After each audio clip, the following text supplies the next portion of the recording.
بسم اللہ الرحمن الرحیم، السلام علیکم۔ باخبر سویرا میں میں صدف عبدالجبار آپ کو خوش آمدید کہتی ہوں اور میرے ساتھ ہیں اشفاق اسحاق ستی۔ واہ، یہ نام زبان زد عام ہے۔ اس وقت ہم اگر بات کریں تو سڑکوں پر ٹریفک رک چکی ہے، لوگ اپنے اپنے موبائل فونز پہ جو گھر سے باہر ہیں اور جو گھروں کے اندر ہیں وہ ٹی وی اسکرینز کے سامنے چائے کا کپ لیے، کافی کا کپ لیے، ناشتہ اپنے سامنے اپنی رکھ کر۔ بات تو نہیں کر رہے ہیں کیونکہ آپ کیمرے کے سامنے بھی، آپ اسکرین کے سامنے بھی بالکل بھی ایسا ہی ہے نا۔ اچھا، ہاں تو دیکھیں ہم اسکرین کے سامنے بھی ہے، کیمرے کے سامنے بھی ہے، لیکن ہمارے ہاتھ میں ناشتہ نہیں ہے نا، مسئلہ سارا۔ ہم ناشتہ پہلے کر کے آ سکتے ہیں یا جا سکتے ہیں۔ اچھا تو سارے جو ہیں وہ دیکھ رہے ہیں باخبر سویرا کیونکہ وہ باخبر رہنا چاہتے ہیں۔ بالکل، اور موسم بھی بڑا خوبصورت ہے 2 دن سے، پتہ نہیں کیوں بس کریں 12 جب بجے میں آتی ہوں تو اس وقت تو ٹھنڈی ہوائیں چل رہی اور 12 ہوتی بجے ہیں کیا عالم ہوتے ہیں؟ اور بادل چھائے ہوتے ہیں۔ 12 بجے جی سورج اپنی آب و تاب کے ساتھ ہمارے سامنے جلوہ گر ہو جاتا ہے، تو یہ جی موسم کی بدلتی ہوئی ہمارے سامنے میں یہاں مناظر پر ہے۔ کہنا چاہ رہا تھا کہ وہ قومیں ترقی کرتی ہیں جو کہ اپنی قربانیوں سے سبق سیکھتی ہیں، بالکل، جو اپنے شہداء کو یاد رکھتی ہیں، ان کی عزت و تکریم کرتی ہیں، اور ایک عرصے تک ہمارے پاس یہ روایت رہی تھی اور آج بھی یہ روایت زندہ ہے اور ہم اس کو زندہ و جاوید رکھیں گے انشاءاللہ۔ اسی کی مناسبت سے 25 مئی کو یوم شہداء منایا جائے گا۔ اچھا، اور ظاہر ہے کہ شہداء کے حوالے سے ان کی قربانیوں کو یاد رکھا جائے گا۔ ویسے پہلے کتنی سٹوریز ہمیں ملا کرتی تھی، اب بھی ہمارے ٹیکسٹ بکس میں کافی ساری ایسی سٹوریز ملتی ہیں قربانیوں سے سٹوریز، متعلق۔ ان کی قربانیوں کی داستانیں لازوال ہیں اور یقیناً انہوں نے اپنے کہتے ہیں نا خون سے آبیاری کی ہے، سیجا ہے اس ملک کو، اور بلا شبہ ہم ان کی قربانیوں کو یاد رکھیں گے اور 25 مئی کی بات کر رہے ہیں، بھرپور انہیں خراج ہم تحسین پیش کریں گے۔ تو کیا پیش کریں گے، خراج عقیدت پیش کریں گے یقیناً۔ اور لیکن آج کی ٹاپ سٹوریز کیا ہیں اس کی طرف بڑھتے ہیں۔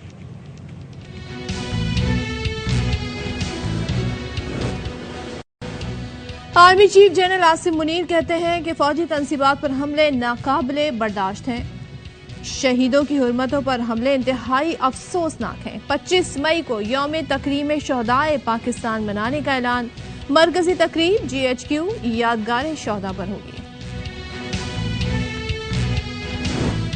9 مئی کے ذمہ داروں کو رعایت دی تو ملک نہیں بچے گا، وزیر اعظم کا قومی اسمبلی میں خطاب۔ جنرل عاصم منیر نے بطور D G I S I Imran Khan سے کہا تھا کہ آپ کی اہلیہ کرپشن میں ملوث ہیں، عمران خان نے اسی لیے انہیں عہدے سے ہٹایا۔ ذمہ داری سے کہتا ہوں یہ سب میرے علم میں ہے۔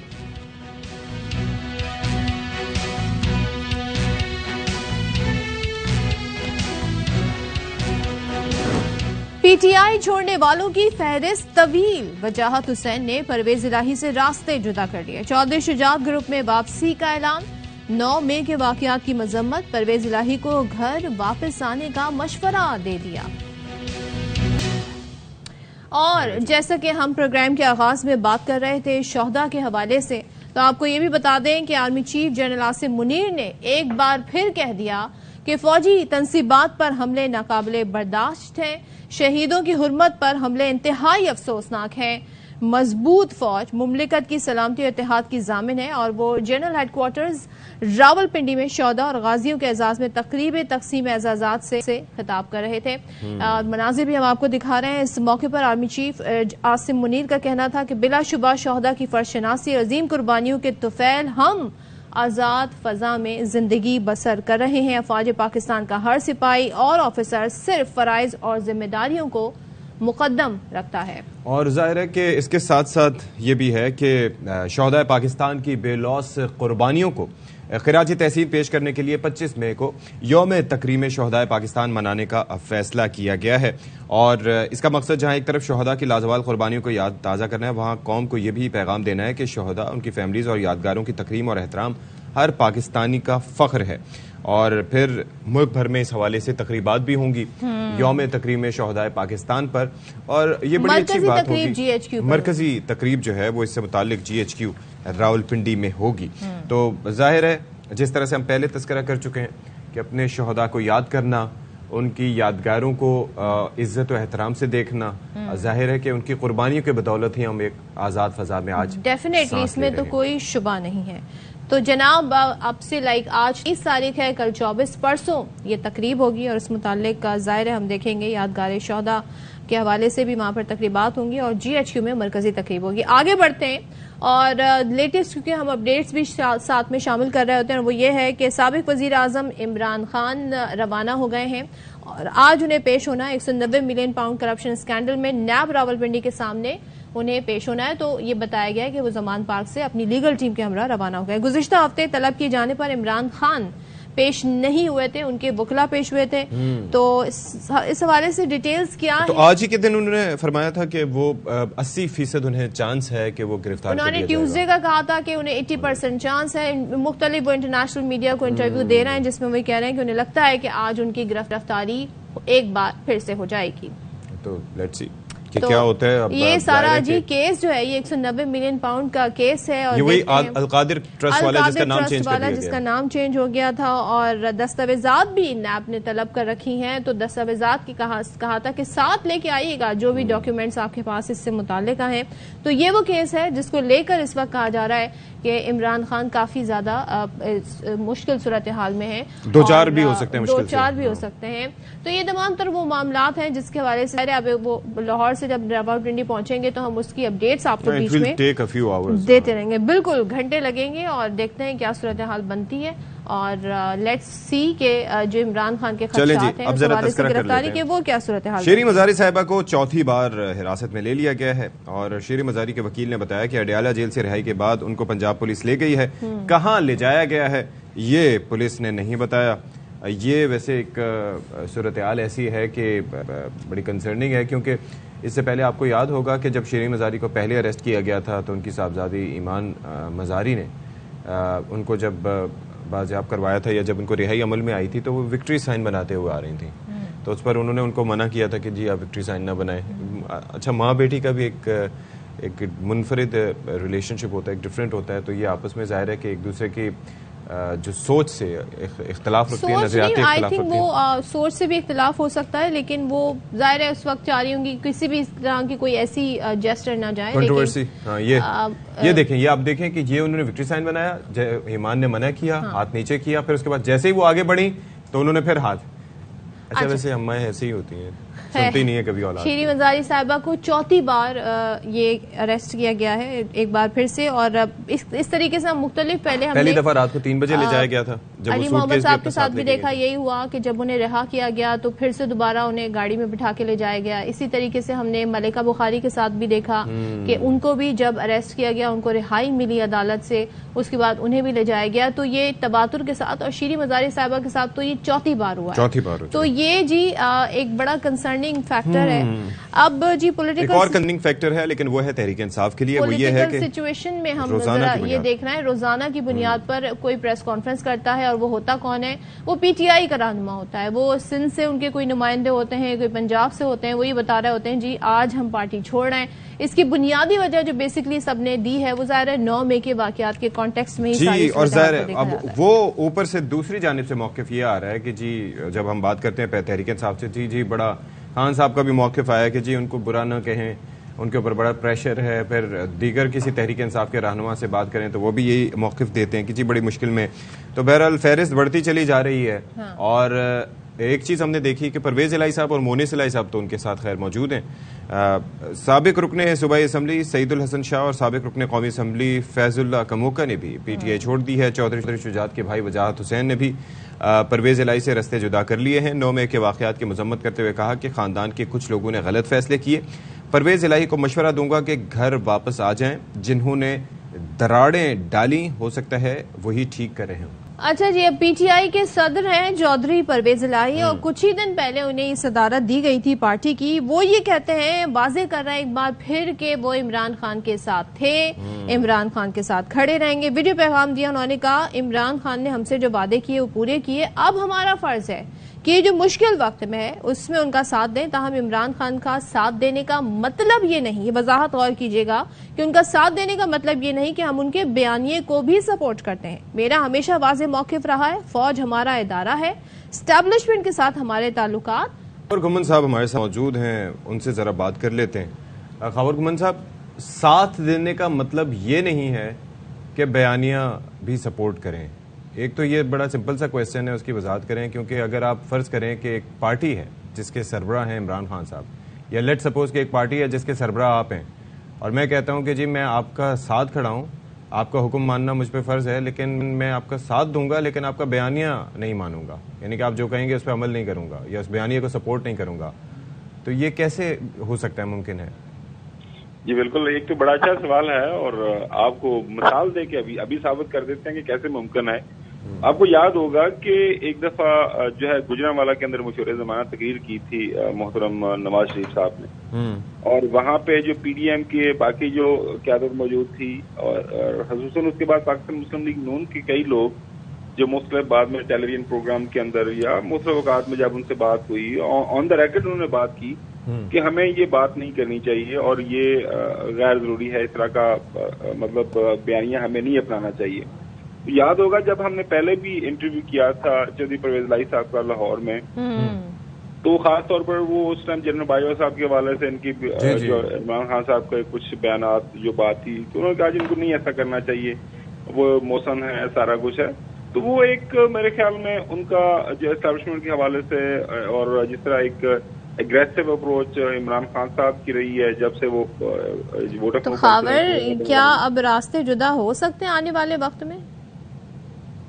دیکھیں جی، ایک تو سیاست میں ہر وقت سب کچھ ممکن ہوتا ہے، لیکن ابھی تک تو ہم یہی دیکھ رہے ہیں کہ شروع سے ہمیں یہی لگ رہا ہے کہ جو کاف لیگ کے اندر خاص طور پر جو مونس الہی صاحب اور ان کے والد چودھری پرویز الہی صاحب یہ ڈٹ کے کھڑے ہیں اپنے عمران خان. اچھا، ویسے واقعتاً یہی ڈٹ کے کھڑے ہیں کیونکہ جب پرویز الہی صاحب کے اوپر مشکل وقت ابھی آیا تھا تو اس وقت کافی سوال بھی اٹھائے جا رہے تھے کہ کارکنان جس تعداد میں زمان پارک میں نظر آتے ہیں. اچھا، خان صاحب کی مقبولیت کا تو ظاہر ہے کہ اس کا کوئی کمپیریزن ہی نہیں ہے نا کسی سے.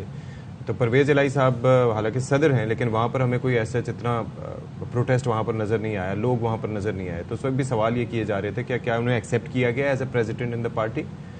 تو اب ظاہر ہے کہ اب بھی بڑی مشکل سٹیج پہ ہیں. اور یہ جو آپ نے بیانیے سے متعلق بات کی، آپ کو یاد ہے کہ ایک صاحب جو ہیں وہ اسپیچز وغیرہ کیے کرتے تھے اور اس کے بعد ان کے جو ورکرز آ کے اور ان کے جو رہنما آ کے کہا کرتے تھے کہ ہمارے صاحب کی جو دور سے بات کر رہے تھے تو سیاق و سباق سے ہٹ کے پیش کیا گیا ہے. تو یہ میرے خیال میں اس کی نئی شکل ہے کہ ساتھ ہیں لیکن بیانیے کو سپورٹ نہیں کرتے. دیکھیں، یہ جو ایک تو میرے خیال میں کسی بھی جو جمہوری پارٹی ہے، آپ کو یاد ہوگا کہ یہ کوئی ایسا کوئی ملٹری کی یونٹ تو ہوتی کوئی نہیں. کوئی بھی سیاسی جماعت کے اندر مختلف لوگ رائے رکھتے ہیں. اور مجھے بڑے اچھی طرح یاد ہے کہ یہ خاص طور پر جو پاکستان تحریک انصاف، یہ کابینہ کی ان کی جب میٹنگز ہوا کرتی تھی وہاں پہ مطلب گلاس ہی نہیں چلے، ایک دوسرے کو نہیں مارے، لیکن اچھی خاصی لڑائیاں ہوا کرتی تھی. اور یہ ایک رائے رہی ہے. باقی یہ جو بات ہے، کیونکہ ہم ان کو بڑا قریب سے یہاں پہ دیکھ رہے ہیں سارا کچھ، خاص طور پر ایک سے زیادہ دفعہ جو ہے یہ چودھری پرویز الہی صاحب یہ بات کر چکے ہوئے ہیں کہ عمران خان صاحب کو یہ جو بات کرتے ہیں نہیں کرنی چاہیے. یہ تو آن دا ریکارڈ ساری چیزیں ہیں. جی. باقی آپ کا سوال یہ ہے کہ جی وہ صدر ہیں پارٹی کے، تو ان کے ساتھ وہ پارٹی کے لوگوں کا وہ لگاؤ نہیں ہے.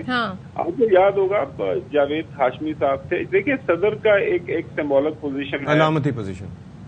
ایک جو پاکستان مسلم لیگ نون ہے اس کے اندر جتنے مرضی لیڈران آ جائیں، وہ نواز شریف صاحب کی حیثیت ظاہر ہے ایک علیحدہ رہے گی پارٹی کے اندر.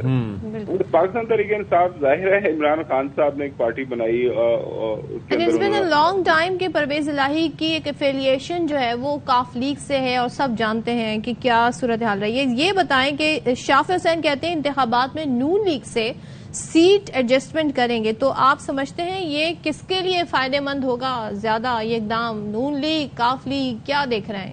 اور الیکشن کی بات ہو رہی ہے تو آئی ایم کوائٹ سرپرائز کہ سیٹ ایڈجسٹمنٹ کی بات ہو رہی ہے، کسی کو پتہ ہی نہیں کب ہونے الیکشن. یہ آپ نے بہت اچھا سوال کیا. وہ اس میرے خیال میں اگر آپ کو موقع ملے نا تو چودھری شجاع صاحب کی جو کتاب ہے وہ ضرور پڑھیے گا. اس کے اندر کوئی 1 درجن سے زیادہ واقعات کا ذکر کیا ہوا ہے چودھری شجاع صاحب نے کہ مختلف اوقات میں کہ جب بھی موقع ملا ہے شریف خاندان نے ہمیں دھوکہ دیا ہے. اور 1 سے زیادہ واقعات اس کے اندر جو ہے لکھے ہوئے ہیں. سب سے مشہور و معروف واقعہ اس کے اندر وہ یہ ہے 1997 کے اندر جب چودھری پرویز الہی صاحب کو یہ بتا دیا گیا تھا کہ آپ چیف منسٹر بننے جا رہے ہیں، اور شیروانی بھی انہوں نے سارا کچھ تیاری کر لی تھی.